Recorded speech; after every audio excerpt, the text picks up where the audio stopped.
అందుకొరకే ఆయన వీరశైవ కవి అంటారు. ఆయన అంటే ఒక 1300 సంవత్సరాల క్రితమే ఒక ఉన్నతమైనటువంటి కుటుంబంలో కూడా పుట్టి ప్రతి ఒక్కరికి శైవ మతం గురించి అవగాహన కలిగేటట్టు ద్విపద ఛందస్సులో చాలా సులభంగా ఆయన సాహిత్యం రచన చేసి లాస్ట్ కు మన స్కూల్ నుంచి కొంచెం ముందుకెళ్తే రైట్ సైడ్ ఒక చిన్న టెంపుల్ ఉంటుంది. అది అంటే ఇప్పుడు అది మారిపోయింది 1300 సంవత్సరాల తర్వాత. ఇదంతా దట్టమైన అరణ్యం. అంటే ఇక్కడ అనేక జంతువుల అరుపులు వినిపిస్తుంటే ఆయన నేను కావ్య రచన రాసిన అని చెప్తాడు దాంట్లో. అంటే ఇప్పుడు మన స్కూలు ఆ ప్రదేశం అంతా అటు వెనుకకే ఊరు, ఇదంతా కూడా దట్టమైనటువంటి అడవి. ఈ శబ్దాలకు ఆ సోమేశ్వరుడు మేల్కొల్పుతున్నాడు అని రకరకాల జంతువుల అరుపులతో ఆయన లేస్తున్నాడు అంటారు. అక్కడ ఉన్నటువంటి ఆ దేవుడు ఇంకెప్పుడున్నాడో తెలియదు. అంటే ఇంకా కొన్ని 1000 సంవత్సరాల క్రితమే మహర్షులు అక్కడ తపస్సు చేస్తే ఆయన వెలిశాడు. ఆంధ్రప్రదేశ్ లో 2 దేవాలయాలే అట్లా వెలిశాయి. ఎవరు పెట్టలే అక్కడ ఉన్న లింగాన్ని, దాన్ని పుట్టు లింగం అంటారు.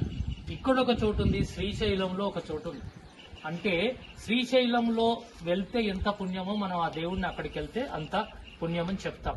సాధారణంగా శివుణ్ణి పూజిస్తే పుణ్యం, ఆయన నేల మీద ఉంటే అభిషేకం చేస్తే పుణ్యం, ఆయన గుట్ట మీద ఉంటే ఇంకా మహాపుణ్యం. ఆయన అక్కడ సొరికెల్లో ఉంటాడు. కాబట్టి హిస్టారికల్ గా మనం ఒక అద్భుతమైనటువంటి ఊర్లో చదువుకుంటున్నాం, లేదా పుట్టాం, లేదా తిరుగుతున్నాం. అంటే పాలకురికి సోమనాథుడు నడయాడిన నేలలో మనం నడుస్తున్నాం. అది మన అదృష్టం. దాని కొరకే ఈ ప్రాంతాన్ని తెలంగాణ వచ్చిన తర్వాత టూరిజం డెవలప్మెంట్ వాళ్ళు చేసి అటు బొమ్మెర, ఒకరోజు బొమ్మెర గురించి కూడా మాట్లాడుకుందాం. బొమ్మెరకు సంబంధించినటువంటిది ఈ పాలగుర్తి, ఆ పక్కకున్నటువంటి వల్మిడి, ఈ 3 గ్రామాలను పర్యాటక కేంద్రాలుగా ఏర్పాటు చేసి ఇక్కడ ఒక మ్యూజియం ఏర్పాటు చేస్తారు, ఆయన గ్రంథాలయం ఏర్పాటు చేస్తారు, ఆయన జీవితంలో జరిగిన ముఖ్య సంఘటనలతో ఒక ఎగ్జిబిషన్ ఏర్పాటు చేస్తారు. ఎవరైనా ఉండడానికి ఇక్కడ గెస్ట్ హౌస్ కట్టారు. అంటే పాలగుర్తి దేవస్థానానికి వస్తే చారిత్రక ప్రదేశానికి కూడా వెళ్ళినటువంటి అనుభూతి కలగాలన్నటువంటి ఉద్దేశంతో గత ప్రభుత్వము ఇక్కడ ఏర్పాటు చేసింది. మనం రావడం ఉద్దేశం ఏంటంటే ఒక చారిత్రకం ఏంటంటే ఒక పవిత్రమైన ప్రదేశానికి వచ్చాం.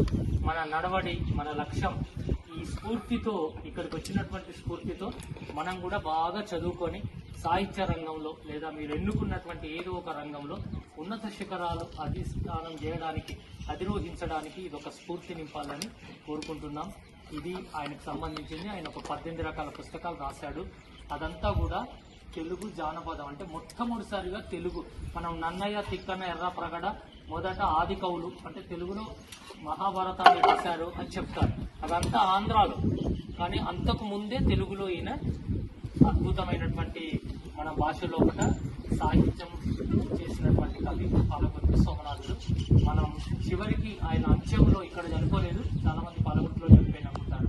కర్ణాటకకు వీరశైవ మతంగా 80 సంవత్సరాలకు పైగా బతికిన తర్వాత వీరశైవ మతం యొక్క వ్యాప్తికి కొరకు వెళ్తూ చారిత్రకారుల యొక్క ఉవాచ ఏంటంటే ఆయన కర్ణాటక ప్రాంతం లోపల శివ సాయుధ్యం చెందాడు, అంటే శివునిలో ఐక్యమయ్యాడని చెప్తారు. కొంతమంది ఏమో ఇదే గ్రామం లోపల ఆయన అంత్యదశలో ఉన్నారని చెప్తారు. అది మనకు చరిత్ర అందదు, పర్టికులర్గా ఎలాంటి ఆధారాలు లేవు.